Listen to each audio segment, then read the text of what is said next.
Eh bien, on va commencer, on va chanter le 504, le 1 et le 4.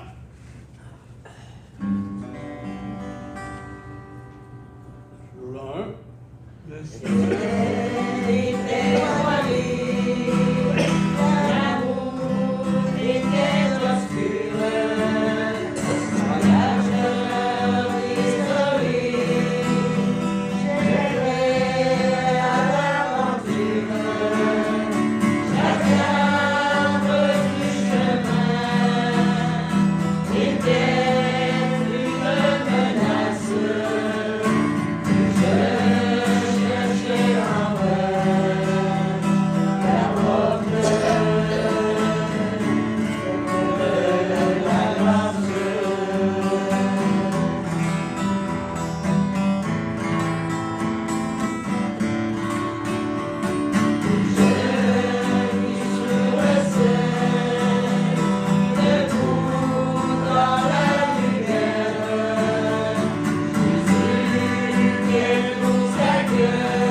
Quelqu'un qui a l'air haut, une prière, les requêtes spéciales signifiées par la main droite.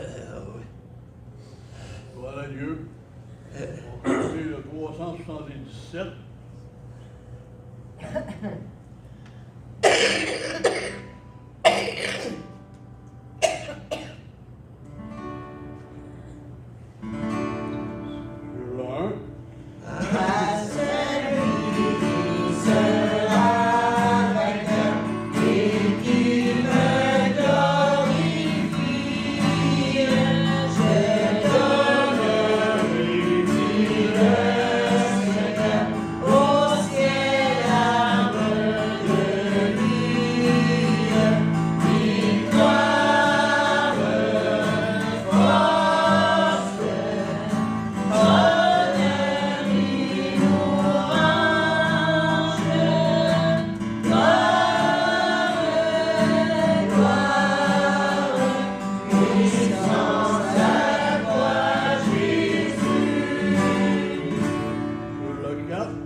Mon Dieu, je te remercie pour les mondes qui ont pu se présenter ce matin à l'église.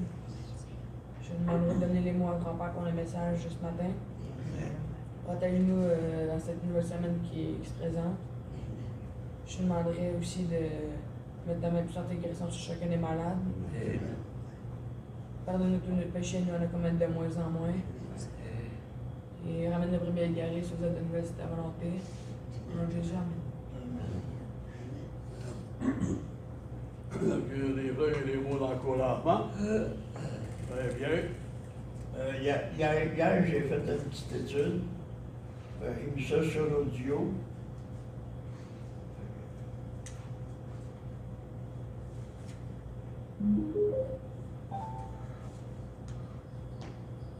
La semence est le fruit de l'esprit.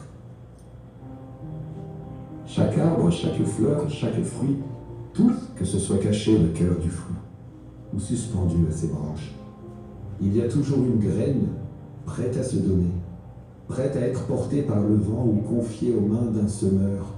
C'est la clé de la vie. Sans semence, il n'y a ni futur, ni multiplication, ni lendemain. Dès le commencement, cela fut établi. Écoute ce que dit la Genèse, chapitre 1, versets 11 et 12.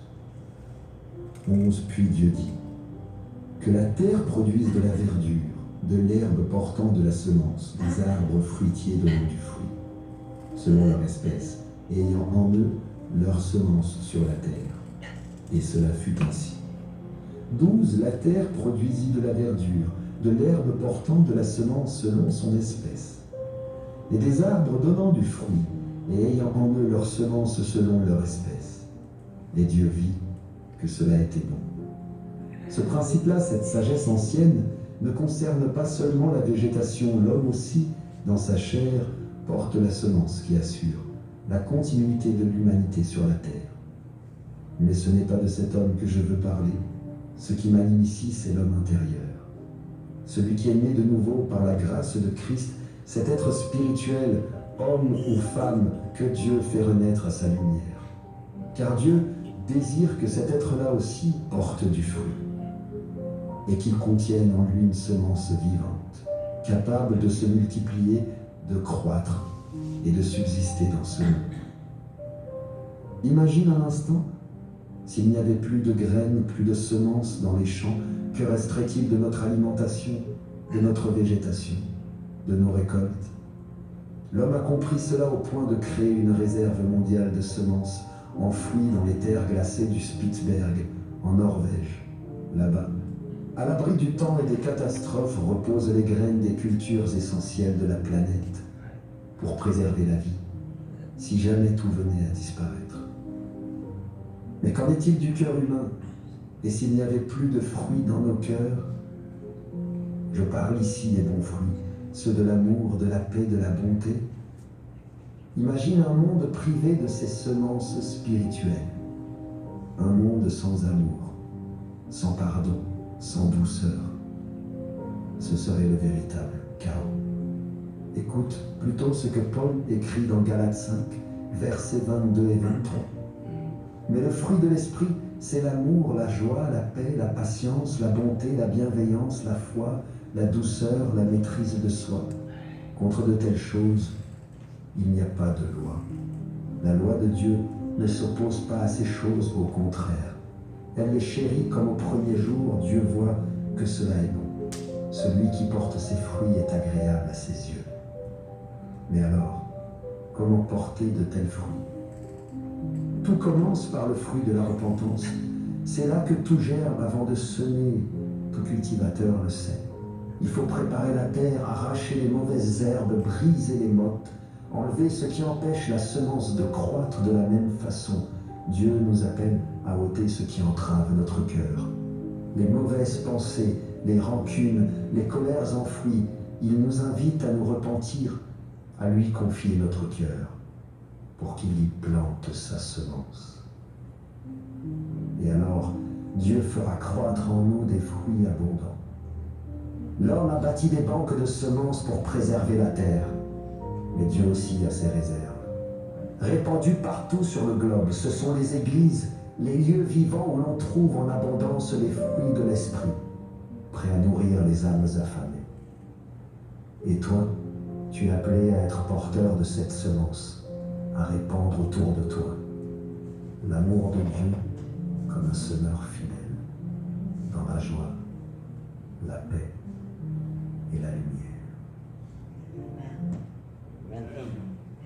Frère Chef, Comme vous pouvez voir, j'ai une autre Bible, ça appartenait à mes parents. Parce que ma fille me demandait une Bible. Fait que, c'est sûr qu'elle voulait voir les affaires extraterrestres et tout ça. Je pense que c'était un peu bon. Mais au moins, elle a une Bible.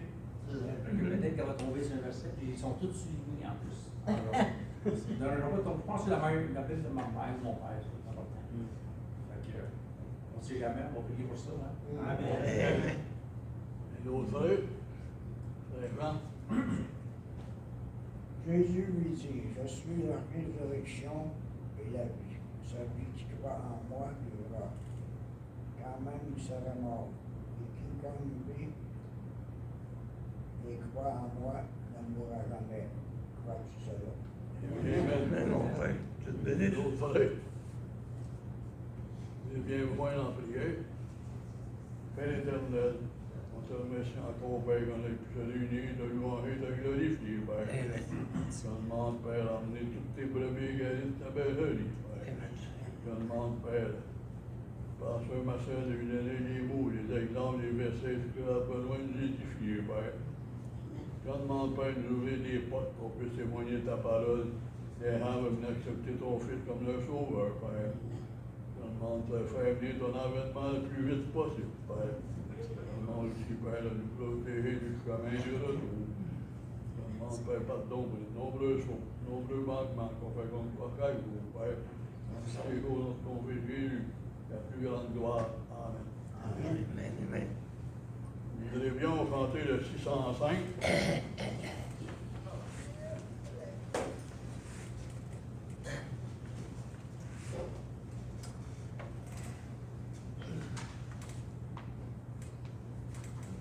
Sur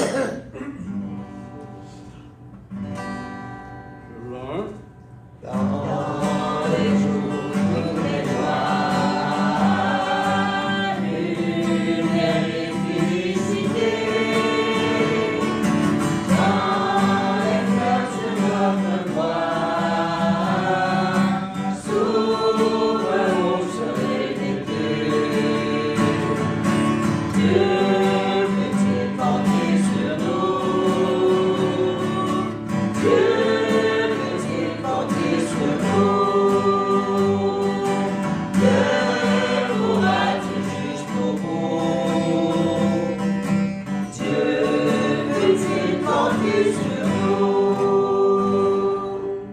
Sur le 5.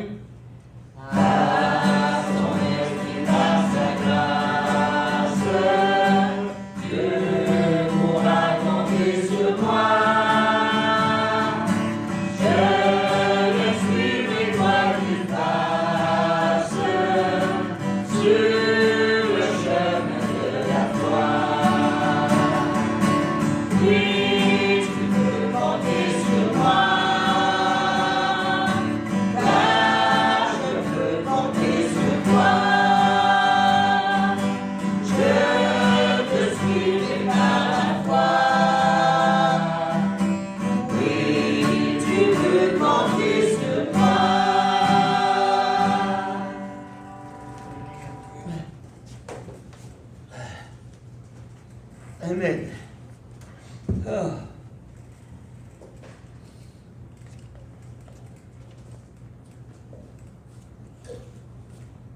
Ouais, ce matin, m'avoir l'impression de me répéter.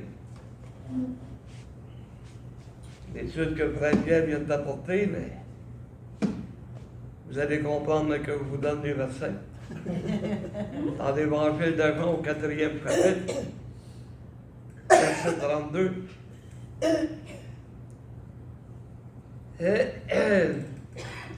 Gloire à Dieu pour votre présence. Amen. Et bonne fête des pères à tous les papas. Il y a ma fille qui avait écrit une affaire de mon nom même. C'était beau.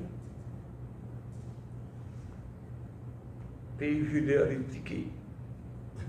Il disait qu'il m'aimait, fait que je suis béni. Je suis béni. OK, Jean 4. Verset, vous l'étudiez, 31? 32, excusez. Bon, on aurait pu commencer au 31, mais c'est pas grave. Mais il leur dit, je vais à manger une nourriture que vous ne connaissez pas.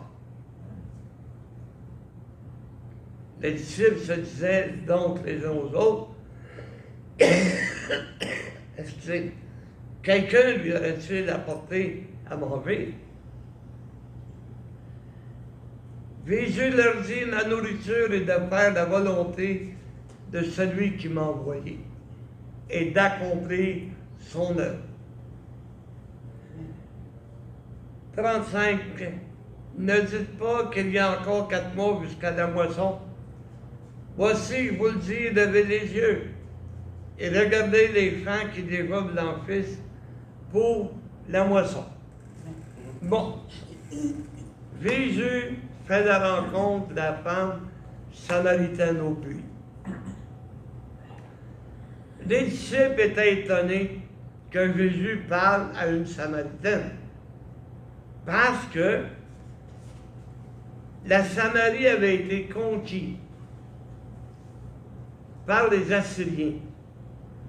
Et il y a des soldats assyriens qui ont décidé de rester en Samarie. Et ils sont tombés amoureux des femmes juives. Alors, les Juifs considéraient la Samarie comme des traîtres. Ils les considéraient comme ils n'appartiennent pas à Dieu. Parce que ils étaient mêlés. Ils étaient à moitié juifs et à moitié assyriens. Donc, ils les détestaient. Ils n'aimaient pas les Samaritains. Et dans notre texte à nous aujourd'hui, les champs sont blancs. Ils blanchissent. J'ai essayé de faire des recherches à savoir c'était quelle sorte de plante. Tu sais, pour que Jésus dise les champs blanchissent. Habituellement, si tu récoltes du blé, de l'avoine, les plantes sont vertes ou brunes, mais blanc, je ne l'ai pas trouvé. Mais Jésus dit qu'il était prêt. C'est ça que j'ai voulu faire comme message. Les champs sont prêts. Mais nous, est-ce que comme Jésus, on est prêt à faire la volonté de Dieu? Est-ce que la volonté de Dieu devient notre nourriture, la nourriture pour notre âme? Est-ce qu'on est prêt à accomplir la volonté de Dieu? Tu sais, quand on fait notre prière, on arrive tout le temps à demander des choses à Dieu. Quand je demande des prières, un exemple, je demande des prières spéciales, mais que tout soit fait selon ta volonté. Tu sais, il faut être prêt à accepter la volonté de Dieu. Tu sais, quand Dieu, des fois, il peut dire, ben oui. Des fois, il peut dire, c'est pas le temps. Des fois, il peut dire, ben ça ne me tente pas de te le faire. Des fois, il peut dire, ben non, je ne le ferai pas. Si c'est pour notre bien, Dieu va exaucer nos prières. Si ce n'est pas pour notre bien, ben je peux toujours courir. Si ce n'est pas pour notre bien, il ne nous l'accordera pas. Si c'est une prière qu'il va nous accorder quelque chose qui va nous faire tomber, oublie ça. On a un Dieu qui est fidèle. Okay. C'est dans Luc 10, le verset 2. Jésus, là, il nous dit, les champs sont prêts. Mais dans Luc 10, le verset 2, on peut dire que priez le maître de la moisson pour qu'il envoie des ouvriers. Ah, ça ne concerne pas les ouvriers, c'est pasteurs. Non. Nous sommes tous ouvriers. Nous sommes tous au service de Dieu. Tu sais, le pasteur n'est pas plus important que les membres, mais les membres ne sont pas plus importants que le pasteur. C'est tous ensemble qu'on va travailler dans les champs. Mais où sont les ouvriers? Où qui sont ceux qui vont récolter? Où qui sont les glaneurs? Tu sais, les glaneurs, ils passaient après tous les ouvriers puis ils ramassaient le restant. Le monde fou de ramasser le restant. Un autre temps que ça sera pour la gloire de Dieu. Récolter les fruits, les légumes, comme disait Frère Pierre dans son étude. Tu sais, peu importe de ce qui va arriver dans le futur, il faut être prêt à travailler pour l'œuvre de Dieu. Hey, où est-ce qu'ils sont, les ouvriers? Ben, ils sont restés chez eux, ça ne me tente plus. Où sont les ouvriers? Où sont les glaneurs? Ben, ils sont bien trop occupés. Bien trop occupés pour aller à l'église, pour aller récolter. C'est dans l'église qu'on va récolter le plus de fruits. Va à l'extérieur, tu vas te récolter des fruits, mais pourris. Mais les vrais bons fruits qui vont plaire à Dieu, c'est dans l'église que tu vas les trouver. Parce que chacun d'entre nous, lequel n'a pas besoin d'amour? Lequel n'a pas besoin de la bonté des frères et des sœurs? Lequel n'a pas besoin de la paix de Dieu? C'est tout à l'église qu'on trouve ça, là. Tu sais, mon boss, il me ramène sacré à la paix. Lui, c'était, ah ouais, vas-y, go, puis amène-en, puis amène-en, puis amène-en. Il était haut sur notre dos, parce qu'il en voulait plus. Parce que lui, il voulait se faire valoir auprès des grands boss. Pas pour rien qu'on les aimait pas, les contremaîtres. Pas pour rien qu'ils nous tombaient ses nerfs, puis que parfois, tu sais, quand tu te lèves le matin, puis que ça fait le pas, tu t'es mal réveillé, hein? Comme on dit, tu te réveillais, puis tu étais sur le pied gauche. Puis qu'on avait un contremaître qui nous tombait ses nerfs, on avait-tu le goût de l'envoyer promener?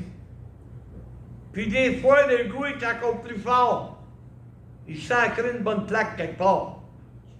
Hein? On va un bon coup de poing. Mais, qu'est-ce que tu veux? Il fallait travailler avec ça. Mais avec Dieu, là, on n'a pas des contremaîtres qui sont là pour nous écœurer. Ils sont là pour nous encourager.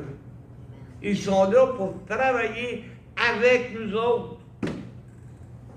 Tu sais, maintenant, j'avais pogné, là, un bon boss. Tu sais, ceux qui sont rares, ceux qui voient que tu as un petit peu de misère, puis au lieu de te crier après, ils viennent t'aider. Hey, c'est agréable, ça, avoir un boss de même. Tu sais, c'est le même dans l'Église. Il y a des ouvriers, chacun de nous, on doit travailler. Parce que, voyez-vous, quand vient le temps de la récolte, comme c'est d'ailleurs le temps, ben le fermier, il ne part pas en vacances. Le fermier, il ne décide pas de, bon, ben, je vais prendre mon mois de vacances. Ah non, non, là, c'est le temps de travailler. Et il va récolter le blé, l'avoine, le seigle, il va récolter les plantes qu'on a besoin. Il va récolter les fruits. Vous payez cher, hein, parce qu'il y a des bonnes fraises. Ben, ils ne sont pas bonnes, c'est des fraises qui viennent des serres. Mais quand elles commencent à baisser, c'est parce que ça va être des fraises de champ. Là, ça va être malade.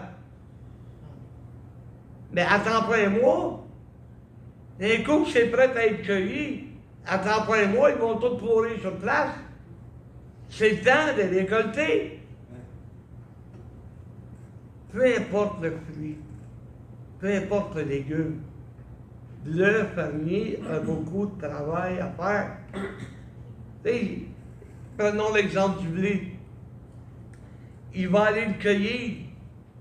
Il va se frapper de la batteuse, là, en tout cas, là, je ne me rappelle pas le nom. Moi, ça me Bon, c'est ça. Il va sortir les grains. Et les grains, ben, il va les récolter puis les amener pour les faire moudre pour avoir de la farine pour se faire du pain. Mais s'il laisse le blé pourrir, il n'y aura pas grand pain. Là. Il ne pourra pas manger de pain. C'est la même chose pour les fruits. Vous savez, prenez l'exemple des pommes. Ça dure un certain temps. Mais là, ils ont trouvé une manière de laisser les pommes geler pour faire un cidre qu'ils appellent.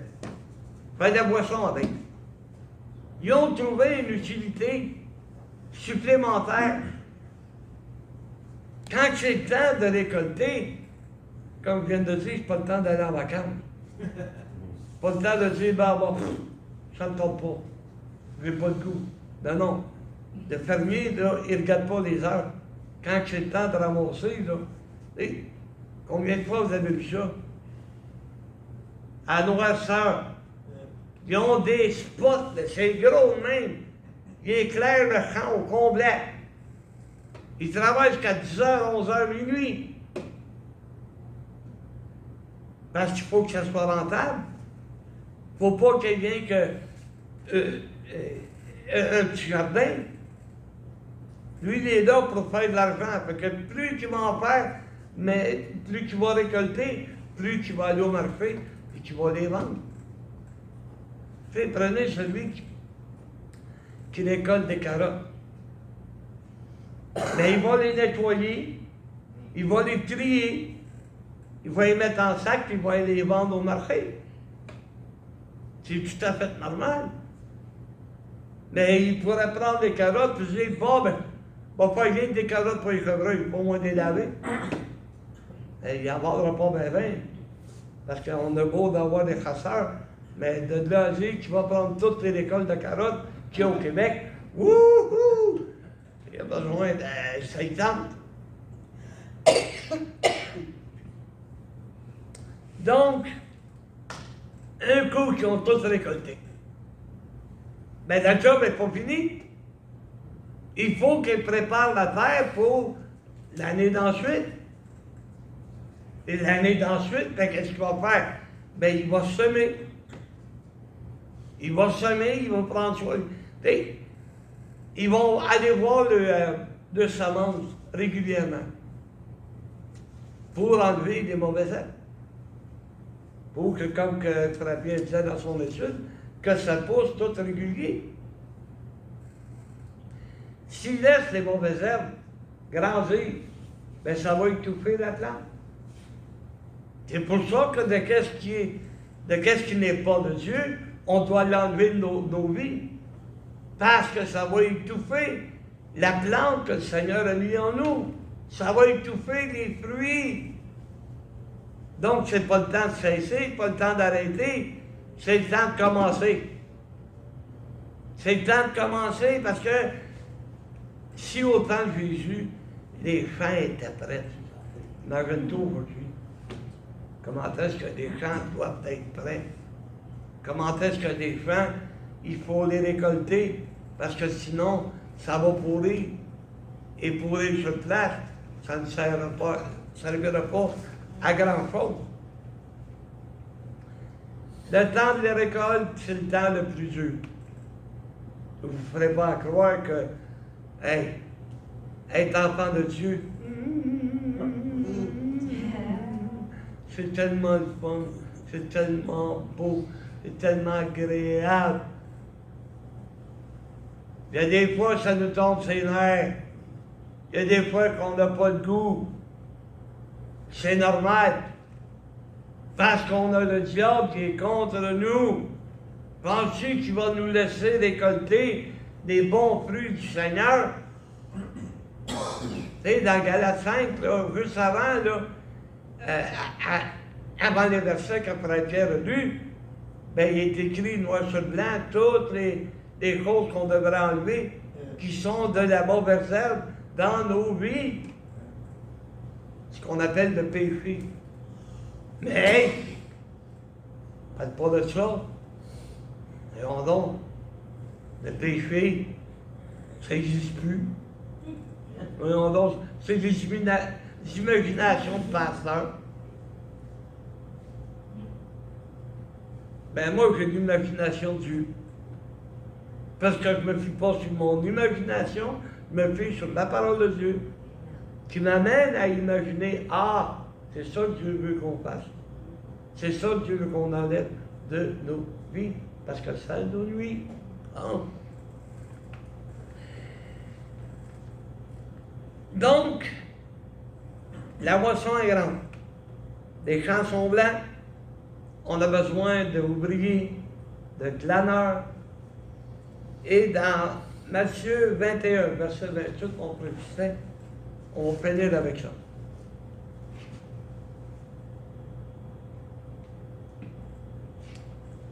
« 21, 28.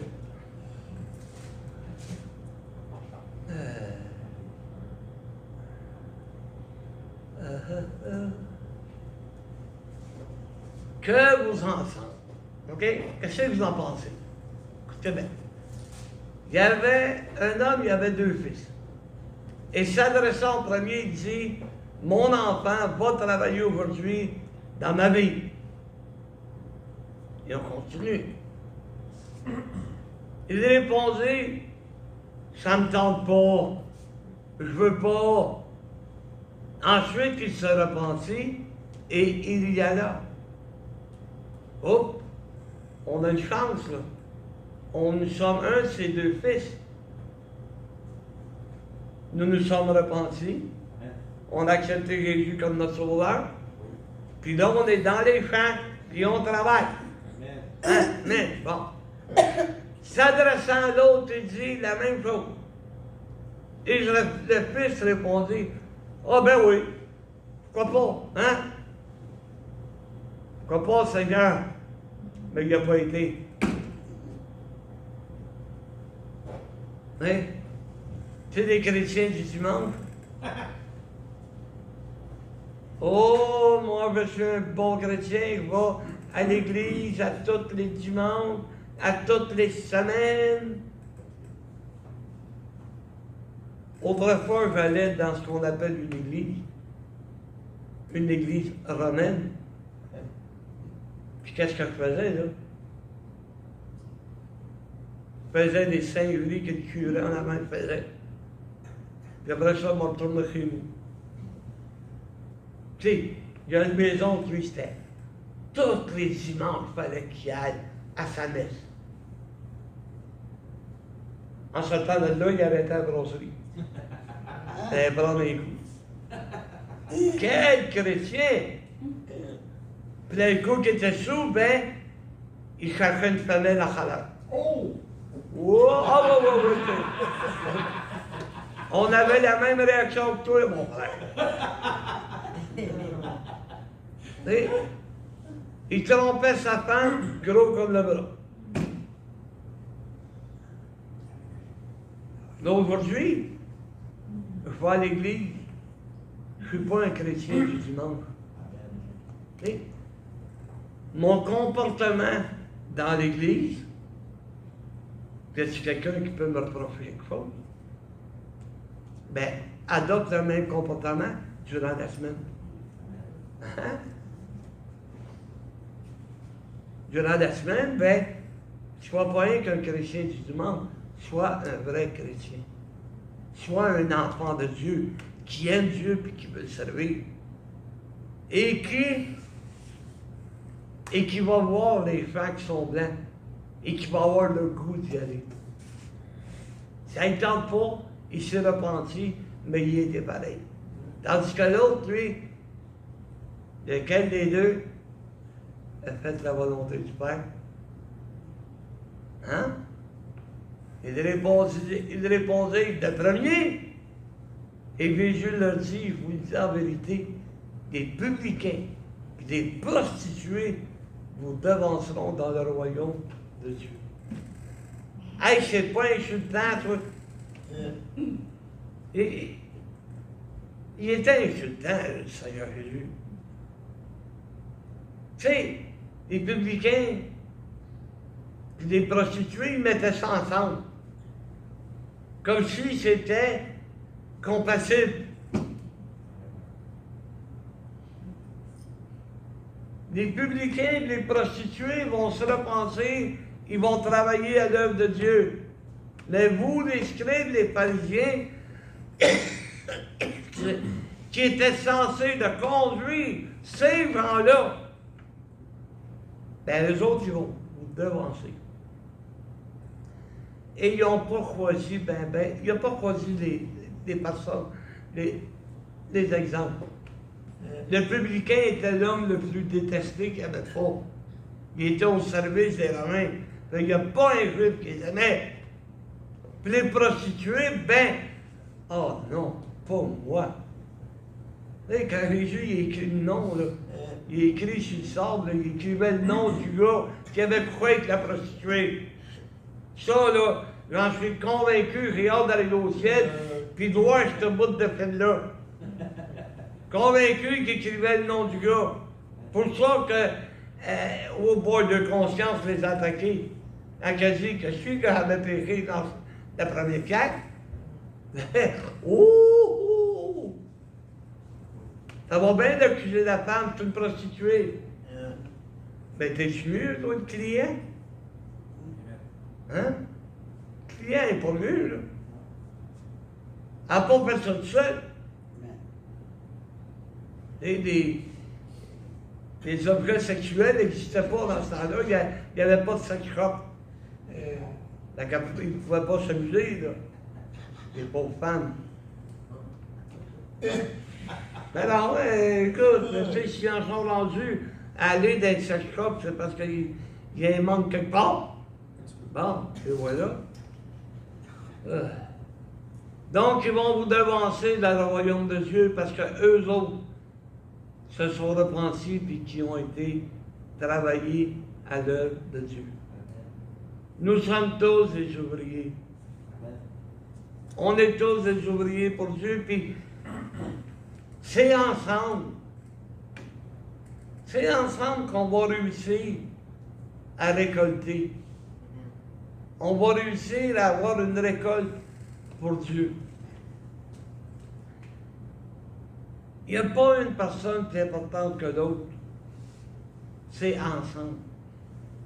La première année qu'on a ouvert une église à Saint-Roch, on a eu 125 professions de foi.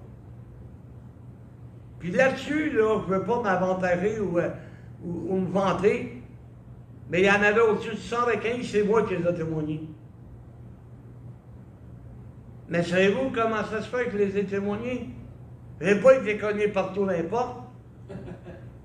Les frères et les sœurs, il y en a qui commençaient à lire la parole de Dieu. Ils ne savaient pas où aller. Ils ne savaient pas quoi dire. Mais ils savaient une chose, par exemple. Ils savaient le plan de salut. Ils les emmenaient chez nous. Ils appelaient. « Hey, j'arrive avec quelqu'un, il faudrait que tu me témoignes. » Je ne vais pas m'avantager de ça. Puis il a dit « Hey, je te suis bon? » Non, c'est ensemble qu'on a travaillé à l'œuvre de Dieu. Amen. Et qu'on a eu des âmes. Dès que ça rentrait, hein? 13 d'un coup. Ah! On n'a jamais vu ça. Jamais qu'on aurait vu ça. Mais 13 âmes sauvées. On se pensait à Pentecôte avec Pierre et des 3 000, 4 000. Hein? C'était l'abondance totale. Comme c'est là, on a une aux 13 mois. Et c'est différent. Mais il faut travailler parce que les champs sont blancs. Laissons pas pourrir. Laissons pas pourrir la semence. Hein? Dieu nous a donné les grains nécessaires. Il nous a dit, tiens, là la semence, c'est à toi à travailler. C'est à toi à préparer les champs. Puis moi, les faire grandir. Moi, les faire blanchir. Et tu vas avoir une récolte. Vous savez, il y a un homme que ses champs avaient beaucoup rapporté.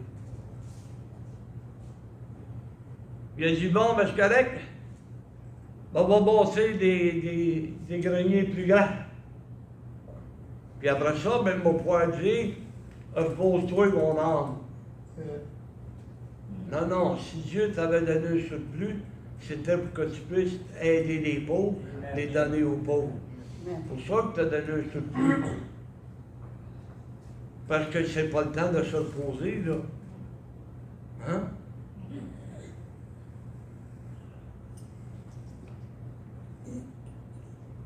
On va pouvoir se reposer un jour. Ah ouais, ouais, mais quelle est la retraite?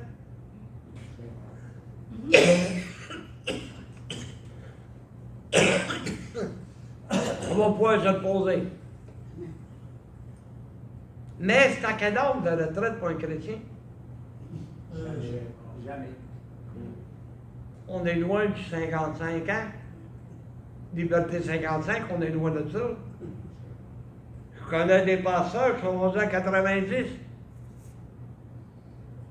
Et le Seigneur, ils craignent derrière la tribune. Ils ont de la misère à se tenir debout. Mais ils sont encore là, debout, puis ils prêchent la parole de Dieu. Amen. Et regardez, c'est l'église de Oak, quelque chose de même. Et ils ont mis des photos sur Facebook. Ils ont eu 3 baptêmes. Hey, il y a des pasteurs qui ont prêché toute leur vie, ils n'ont jamais fait un baptême. Mais quand tu vois ça, ben, au Mississippi, 3 baptêmes, tu sais, de temps en temps, il y a un jeune, peut-être 14-15 ans, qui va accepter Jésus. Mais là, c'était des personnes d'un certain âge. Et t'es surpris, voyons donc! Mais ils travaillent encore. Ils ne s'arrêtent pas parce qu'ils n'ont pas eu de profession de foi. Ils ne s'arrêtent pas parce que ça fait des années qu'ils n'ont jamais eu de profession de foi. Ils continuent le travail. Peut-être que le prochain culte, ils vont avoir une profession de foi. Et peut-être le prochain culte, on va assister à une nouvelle naissance. On va assister que quelqu'un va naître de nous. Alors, c'est peut-être pas grand-chose, c'est peut-être une seule plante qu'on va récolter. C'est peut-être un seul fruit qui en contient plusieurs qu'on va récolter. Mais on va le récolter pareil. On va avoir accompli la volonté de Dieu. Et, répète plus de quel pasteur qui disait ça, mais c'est la grâce que je vous souhaite. Non, la grâce que je nous souhaite. Que Dieu puisse intervenir puis nous montrer que, regarde, ça vaut la peine de persévérer. Ça vaut la peine de continuer. Que Dieu nous bénisse tous. Amen. Amen. Eh bien, on va chanter le 615. Ben oui, Ben oui. c'est tout bien choisi, ça là. Après moi, je t'arrête le gars. Merci.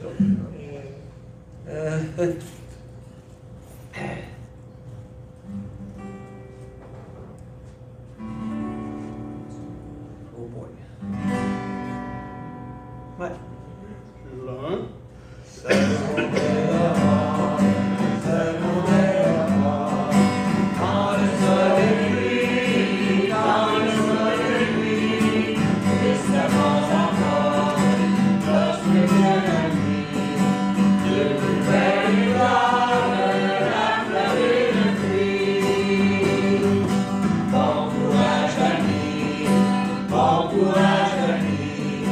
Nous serons joyeux, que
un dernier mot avant qu'on clôture ça par la prière? Max? Je rends gloire à Dieu pour le message, puis je demanderai des prières parce que là, mon ami que j'ai vu hier, j'ai parlé de l'église, puis elle s'est intéressée. Fait que quand je vais la voir, s'est dit en parler un peu plus. Fait que j'espérais que je puisse la porter à l'église. Amen, ça va porter du fruit. Frère, sœur? Quand il était prostitué tout à l'heure, dans le message, mais vous savez pourquoi on ne punit pas beaucoup les pédophiles? Parce qu'il n'y a rien le gouvernement. C'est pour ça qu'ils ont pris le nom, mais c'est ça la réalité. Là. Ah ouais. Et voilà. Là, c'est la fin, là. Il y en a eu plein à la fin de semaine, des Hein? petits de mineurs qui sont là. Ouais. Parce qu'ils ne se contentent plus des majeurs. Non, c'est pas intéressant. Il y a plein de pays qui ont légalisé maintenant. Mais ça s'en vient. Ouais. Un autre Trudeau, on va l'avoir. Fait que je fais. En gloire à Dieu pour le message. La petite étude de frère aussi, parce que j'ai le dos pas mal magané, tu sais, puis je me demandais pourquoi que Dieu a encore permis que je me fasse mal au dos. Mais cette semaine, j'ai compris pourquoi. En ayant mal au dos, vous le savez, je suis un workaholic, puis je me fous pas mal de tout, il n'y a rien qui va m'empêcher de travailler. Ça a poussé mon boss à me donner des collègues pour m'éviter de forcer, pour faire des choses qui sont dures pour mon dos. Puis, c'est deux petits jeunes dans la vingtaine, tu sais. Puis là, il y en a un qui est mexicain, guatémaltèque, là, c'est à peu près la même chose. Puis, il a ouvert une porte, puis ça m'a permis de rentrer. Puis, toute la semaine, il venait des sujets de conversation que ça me permettait de parler du Seigneur. Puis, il m'a dit, je te remercie de tes belles paroles parce qu'il dit, ça me rappelle mon grand-père. J'ai dit, c'est beau, ça rappelle ton grand-père, mais il y a une importance à connaître le Seigneur, il y a une importance à le suivre. Fait que je me demanderais des prières que le Seigneur puisse faire sa volonté au travers de ça. Puis il y en a un autre aussi qui travaille avec nous autres, il était bien en accord avec ce que je discutais avec eux autres. Il y a juste Dieu qui peut faire croître. Nous autres, on s'aime, mais c'est lui qui fait le reste. Fait que, on prie Seigneur qu'on puisse récolter des fruits de ça. Amen. Amen. Nous savons du reste que toute chose concourt au bien de ceux qui aiment Dieu. La semaine passée, c'est pas ça que tu disais. Non. Fait que le Seigneur nous montre tout le temps, tout le temps, tout le temps. Wow. Mais c'est bizarre parce que je veux arrêter de travailler parce que je suis capable, j'ai toujours mal à ma hanche. Et pourtant, j'ai été moyen bien, non, pourquoi? Il m'a fait c'est sûr, quand tu témoignes, tu te fais taper sa tête. Il m'a fait il va aller l'autre place, je vais être capable de témoigner quelqu'un d'autre. Tu sais. Dans le fond, on a tendance à être le jugement un peu fort avec Dieu. Mais les occasions sont là. Que Dieu continue de nous bénir. Ça, Carole, pas de problème. Va te les imposer. Frappé, excuse-moi. Tu parlais tantôt que j'étais là, moi, la journée qui a eu 13 ans, la même soirée. Hein? Ils sont rendus où aujourd'hui? Amen. On a peut-être un ou 13 mois, mais peut-être qu'eux autres y restent. Prie pour que ceux qui viennent à l'église peuvent rester. Puis c'est pas la quantité qui compte, c'est la qualité. Amen.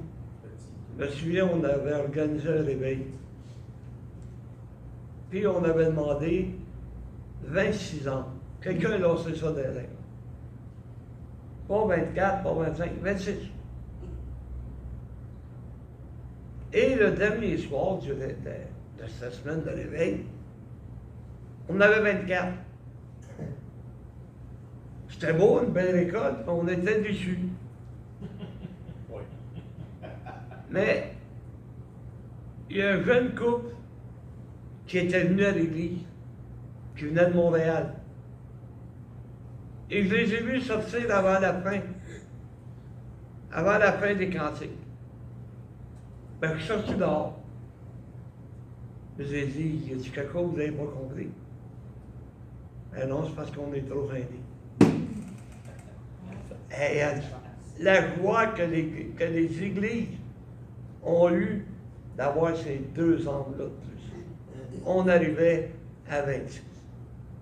Fait que quand on se met en prière, même si j'en ai pas 25 la semaine prochaine, me contenterai de 3 ou 4.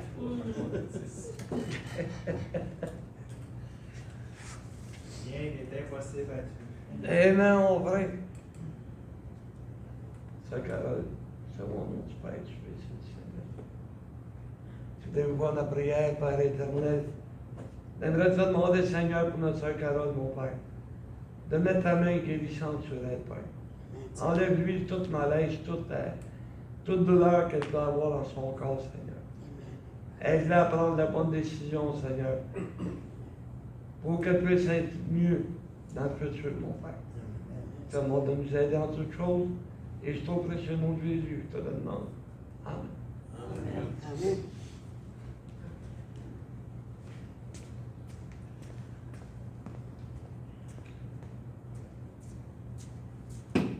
Quelqu'un d'autre? Alors, gloire à Dieu. Tu sais, quand tu arrives, là, puis tu n'es pas sûr si tu es vraiment ça pour la porte aujourd'hui, et que Dieu te lance ça dans la face. Dans gloire à Dieu, mon Père, que le Seigneur t'a inspiré. On doit avoir le même esprit. Pas dans le même Dieu. Hein?